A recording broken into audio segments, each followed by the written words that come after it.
What's going on, everybody? This is Isaiah with Deeper Than the Brand, and today I'm going to be going over my experience with Opus Clip, what I liked and what I didn't like about it. So let's jump right in. So starting off, one of my favorite parts about Opus Clip, or just in general about it, is I could take any type of link from different videos, YouTube, Facebook, and I could plug it right in. Today I was watching Pat Flynn's webinar, and I was like, oh, okay, there's a couple parts in here that I actually want to clip out. Let me go ahead and get the link. And I was gonna normally do my YouTube downloader, put it in Premiere Pro and cut it myself. But I was like, you know what? Let me see what Opus Clip could do with it. Now, for context, I do have an Opus Clip Pro account. So I put that link into the Pro account. And there's an option that allows you to select keywords that you want Opus Clip to actually look for or listen for, which is probably the game changer about it. If you get Opus Clip, go ahead and get the Pro account so you can have access to this feature. What it allowed me to do is put the keywords that I remember Pat Flynn using throughout the video, so it can actually find those clips and parts for me faster. And then to my surprise, the first clip that it gave me was the actual clip that I was going to clip out of the video. Now, I'm not usually surprised by a lot of tools, but Opus Clip kind of won me over with that one. Like I said, the caveat to that is make sure you have the Pro account so you can get you can add those words, those keywords that it can look for. And so with the first clip being the one that I wanted, I went ahead and clicked the edit button to kind of see what it was about. Opus Clip will give you a written breakdown of the words. It'll give you the captions, the words that it's highlighting. Very easy to use. On the right-hand side of the toolbar, it allows you to change the size of the video, how you want it to frame. Do you want it to fit? Do you want it to fill? Now, for my people who aren't quote-unquote video editors, the fact that it gives you visual and basic words to understand what it's doing to the video to make changes to it is a game changer.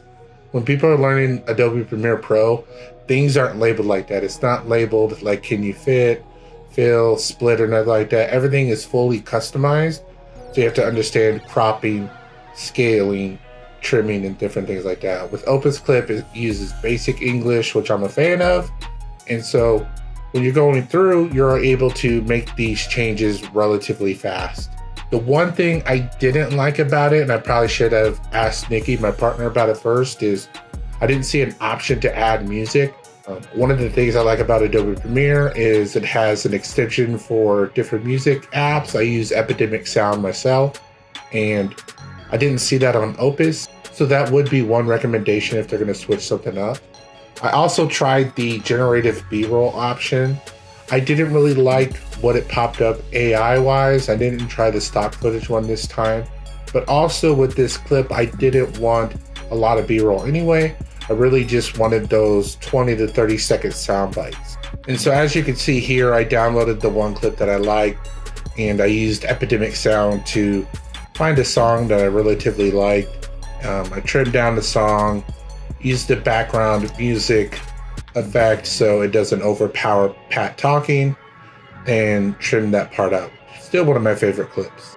The next part I like about Opus Clip was that for my quote-unquote video editors, if you want to edit, you like the clip that it picked, but you want to edit it in your style, if you click this Premiere Pro link that it has on here, it'll create a zip file with all the different elements from that clip that it selected already.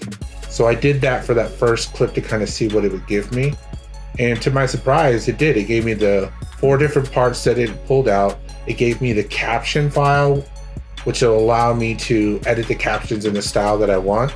Say if there's a specific font, color scheme, or if I want to change it to an actual text graphic and add effects to it, I can. And so that was such a game changer. It even gives you tutorials on how to make this all work. What I also just noticed is that it gives you an import for DaVinci Resolve. So already it's getting to the 2 main editing softwares out there, Premiere Pro and DaVinci. And that's just a game changer for a creative who wants to take a little bit more liberty with how they're creating their own videos. Like I said, I don't have too many complaints about Opus Clip. I went through quite a bit. I was able to get 4 clips, and I had only planned on getting 2. So already Opus Clip is doubling the amount of output I would have got from just this one video. At least exceeding my expectations of what I was already going to pull.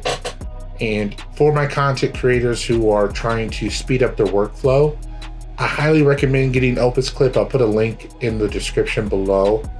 Like I said, the ability to pick out the parts that you want faster, and then you can edit them the way that you either want to, or you can even stick to the way Opus did them, is a game changer for me. So in conclusion, for me, like I said, I highly recommend it.